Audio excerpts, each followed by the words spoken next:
Навчтай хамтдаа шаргалсан бодол бүхнээ би Сэтгээрээ хонлооч чадмааргүй дэмээ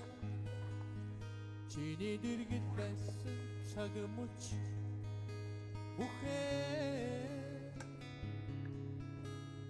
Миний сэтгэл одоо ч тодхон харагдаад байна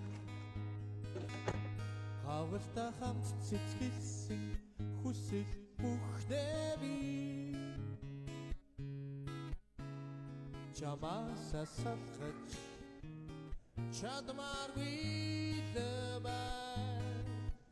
Чиний дэргэд байсан бүдэш